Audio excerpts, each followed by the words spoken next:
जब कांग्रेस देख रही है कि उसके पास कोई भी कॉन्क्रीट मुद्दा नहीं है जिसके थ्रू जो है वो बीजेपी को पछाड़ सके, 2 चरण के मतदान में बहुत पीछे चल रही कांग्रेस, ऑलरेडी बर्बाद कांग्रेस बहुत बुरे हाल में पहुंच गई है, इसमें किसी भी तरीके का डाउट नहीं है। लेकिन फिर जब बात आती है आपको खिलाफ खड़े होने की, तो जहां पर एथिक्स आता है उस चीज़ को पूरी तरीके से हटा के कांग्रेस जो है गलत काम करने में लग जाती है, जिसके कारण ही बार बार पिछले 10 सालों में कांग्रेस हार रही है। दूसरा सबसे बड़ा कारण, कांग्रेस जैसी पुरानी पार्टी को एक सही तरीके की नेतृत्व की ज़रूरत है, इसको नकारा नहीं जा सकता है। और यही कारण है कि आज इतने दिनों बाद भी कांग्रेस के पास कोई सही मुद्दा नहीं है जिसको कांग्रेस परस्यू कर सके और अपने खोए हुए स्वाभिमान को वापस ला सके, चुनाव जीत सके। यही कारण है कि कांग्रेस इतने बुरे हाल में चली गई है, क्योंकि कांग्रेस जो है सही तरीके से अपने पावर का इस्तेमाल नहीं कर रही है। कांग्रेस जैसी पुरानी पार्टी को भी अगर बार बार गलत रास्ता लेने की ज़रूरत पड़ रही है तो कहीं ना कहीं किसी भी तरीके से कॉन्फिडेंस नहीं है पार्टी में, इसको और बेहतर तरीके से नहीं बता। इसको मैं एक दूसरे तरीके से समझाता हूँ।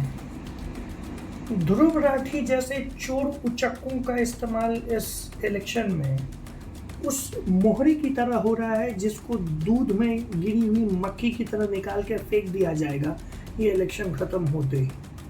ठीक है, YouTube एक बहुत बड़ा जरिया बन गया है, मैं जो वीडियो रिकॉर्ड कर रहा हूँ ये YouTube पर भी जाएगा, Facebook पर भी जाएगा, लेकिन आप किसकी बात का कितना तवज्जो दे रहे हैं, कौन सी बात का कितना तवज्जो दे रहे हैं, ये बहुत मायने रखता है।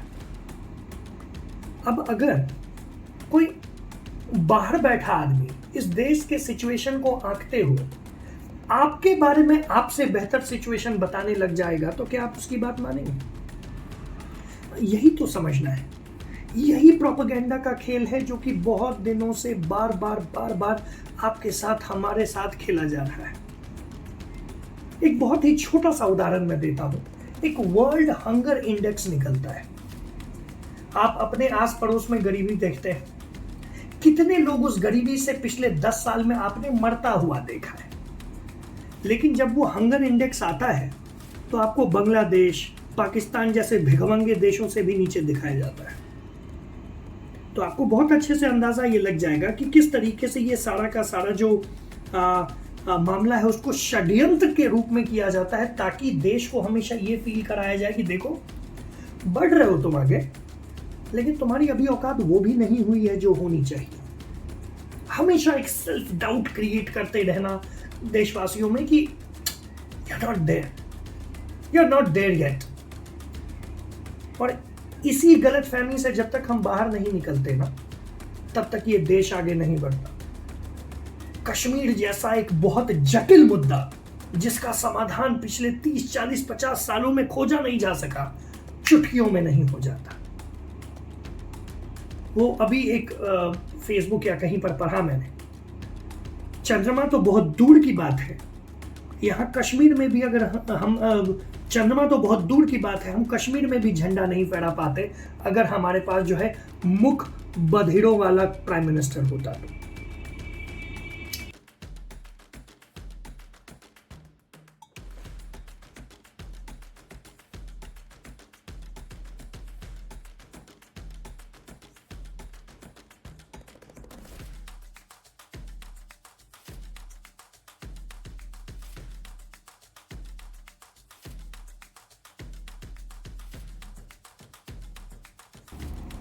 राजनीति ब्रूटल ही होनी चाहिए।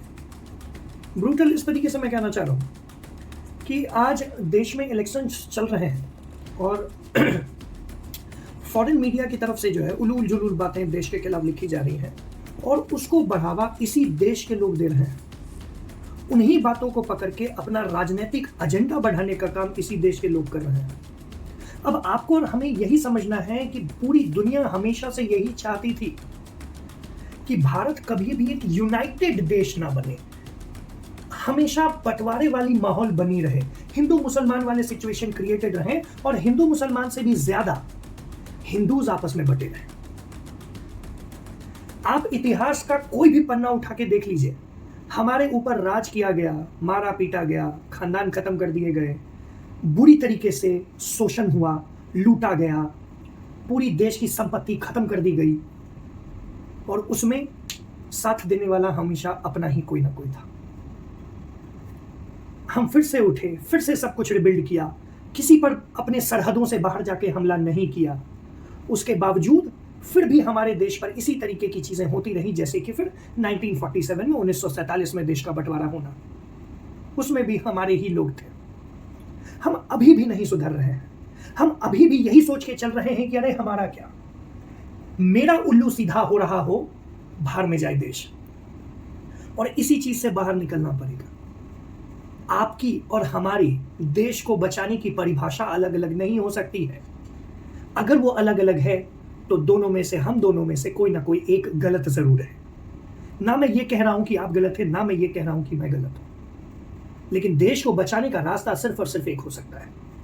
देश के बाहर बैठे लोग अगर आपको ये बता रहे हैं कि आपको क्या करना चाहिए, तो फिर आपको और हमें समझना पड़ेगा कि गलती कहां हो रही है। चुनाव का समय है।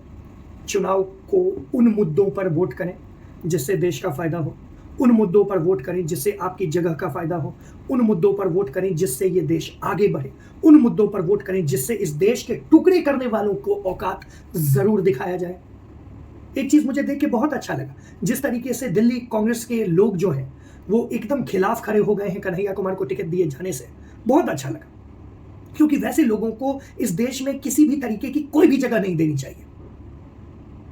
उनकी जगह सिर्फ एक ही तरफ है और वो है जेल। आपको और हमें यही समझना पड़ेगा कि इन्हीं चीजों को जो है ध्यान में रख के हम ईवीएम का बटन दबाएं और सही पार्टी को वोट देके सही तरीके से जिताएं। समय आ गया है कि आप वोट का इस्तेमाल एक अस्त्र की तरह करें जिससे इस देश को बचाया जा सके। जय श्री राम, जय हिंद।